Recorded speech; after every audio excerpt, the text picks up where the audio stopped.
we've finally reached the portion of the course where we get to start talking about algebra. So one major part of algebra is the concept of a variable, because up to this point we've just been dealing with numbers themselves, fixed numbers, or what we call constants. But in algebra you have a lot of times answers can vary, and so we have the need for these variables.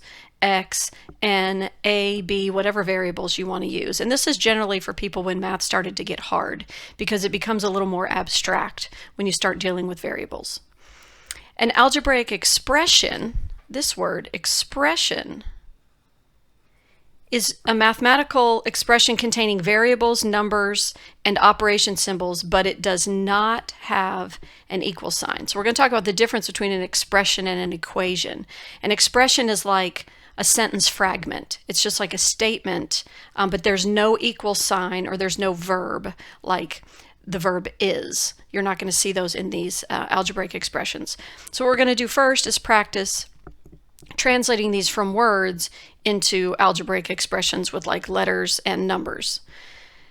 So it says, write each of the following statements into symbolic expressions involving variables. No equal sign here, just expressions. So 3 times a number. Well, 3 times, that's multiplication. And a number, I don't know what number, I'm just going to give it a variable name. So that's how we could say 3 times some number, 3x. So a lot of this is reading and understanding, is it multiplication, addition, subtraction, division, trying to figure that part out. So B, 5 less than twice a number. So less than implies subtraction, but you have to be careful with this particular phrase. Do we say 5 less than twice a number, or do we take the twice the number and then subtract the 5? Which is the proper way? Because with subtraction the order absolutely matters. So which one of these is the correct way to say 5 less than twice a number? Less than doesn't mean minus. You don't take it verbatim. This would be 5 minus 2x, or 2x subtracted from 5. The second one is 5 subtracted from 2x. In other words, 5 below, or 5 less than 2x. So actually the proper way to write it is this way, 2x minus 5. So be careful when you see this phrase less than, the 2 things they give you are going to be switched. So the 5 actually ends up second, and the twice a number ends up first. So you just have to be careful with that particular phrase, less than. The next one, 2 more than 5 times a number. Well, here, more than is going to imply addition. So you can write 2 more than 5 times a number. Or you could write 5 times the number and then more by 2. With addition, the order doesn't matter. So either one of those are fine. With subtraction, it does matter. So you just need to be careful with subtraction.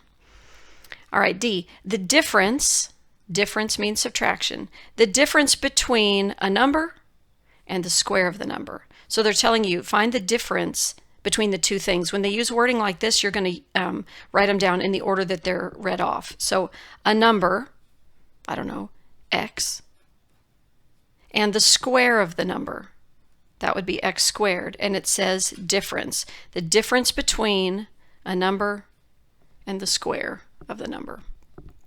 Notice all of these are just expressions. I don't have any equal signs at all. Now the next one, take any number.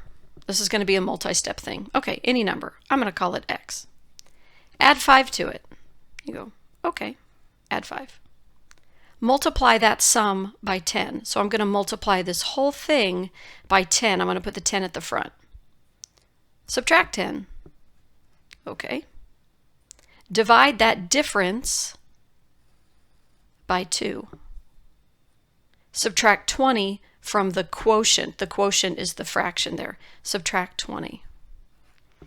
So there, I wrote down all the steps, and not once do I have an equal sign, because we're not writing equations.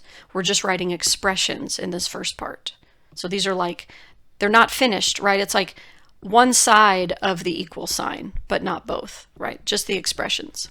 So then if we want to write an algebraic equation, the EQUA stands for the equal sign, right? So an equation is a statement of equality between 2 expressions.